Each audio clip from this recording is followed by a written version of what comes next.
Hey folks, welcome to my channel Number Pin. So there we have the problem on the screen. A camera is accidentally knocked off an edge of a cliff 400 feet high. The camera falls a distance of s equals 16 t square in t seconds. How long does the camera fall before it hits the ground?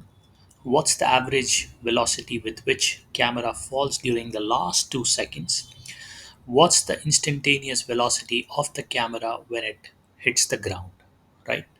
So we have three questions, and the information that we've been given is we have a cliff of 400 feet height, and as the camera, which is knocked off the cliff by mistake, follows the equation s equals 16t square, where t is in seconds, right?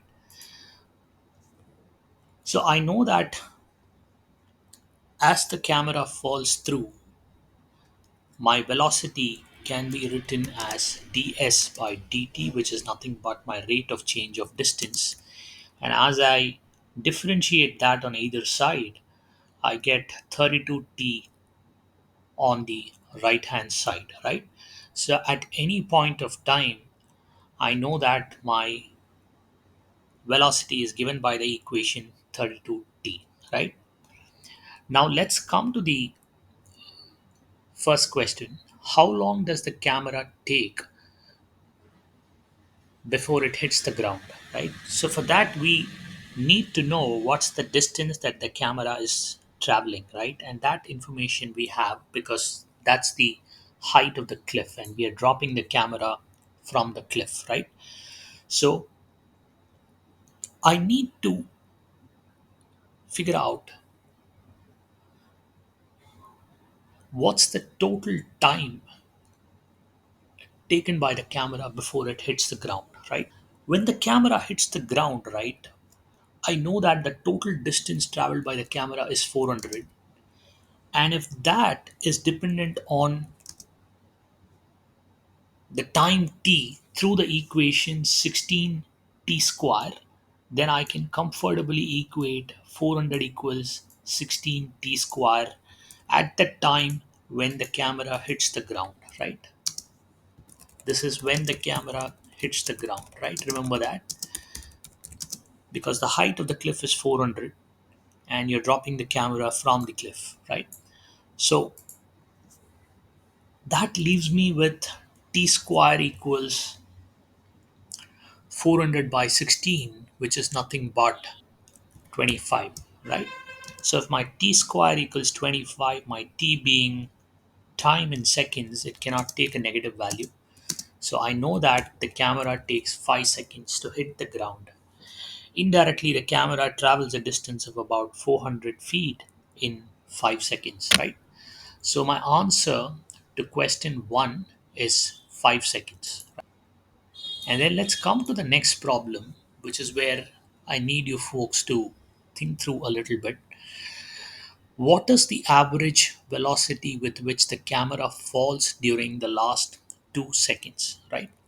So there's a total time which is 5 seconds, and I know that when we mean last 2 seconds, we are in the interval 3 to 5, right? So what we've been asked to find is starting from the time t equals 3 to the time t equals 5 when we hit the ground, what's the average velocity with which the camera falls through, right?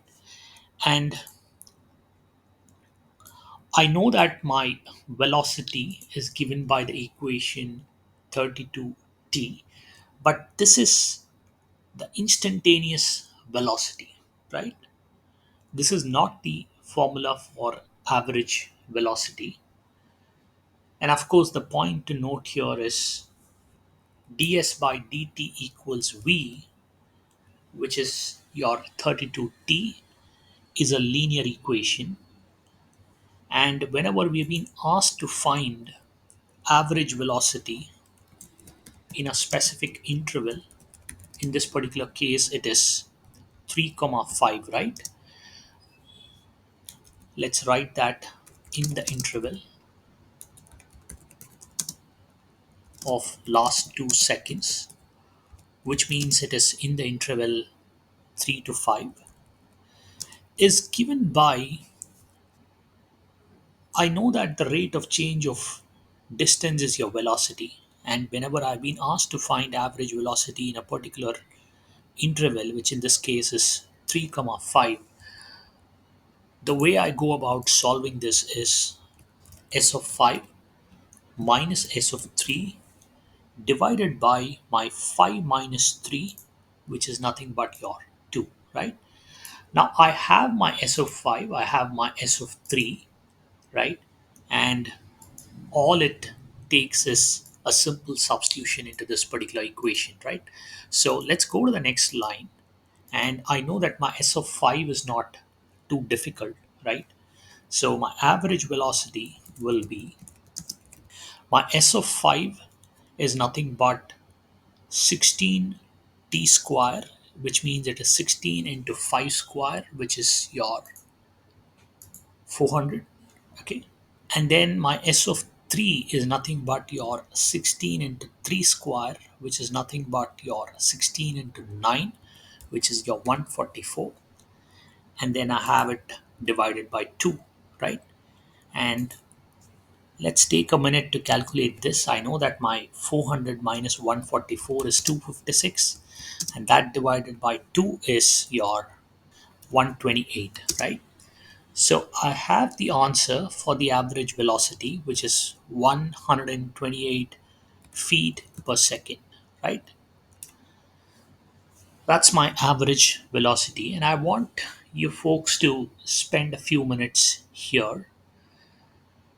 Now, because my v is linearly dependent on t, which is v equals 32t here, right? Because my v equals 32t, I can also arrive at the average velocity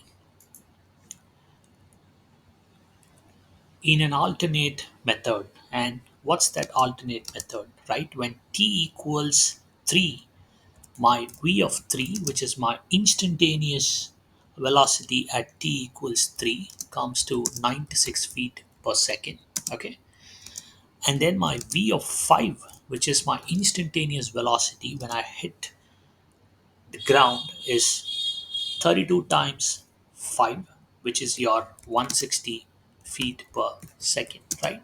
And because there is a linear relationship between v and t, your average velocity can also be given by v of 3 plus v of 5 whole divided by 2, right?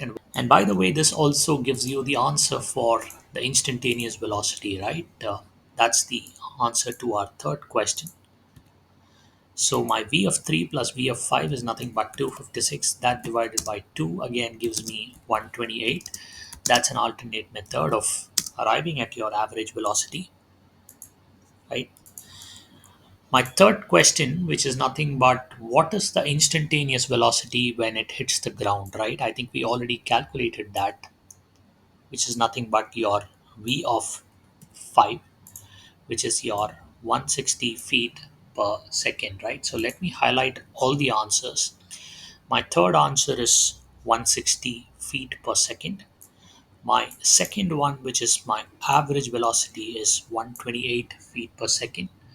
I've highlighted that, and let's do this in pink, as that's been the standard color convention for number pen. And then we also have been asked to figure out how long does it take for the camera to hit the ground, which is nothing but your 5 seconds, right? So there we have the answer for 1, 2, and 3. It's nothing but 5, 128 feet per second, and 160 feet per second. I hope you found my content useful. Please do subscribe to my channel and support. Thank you.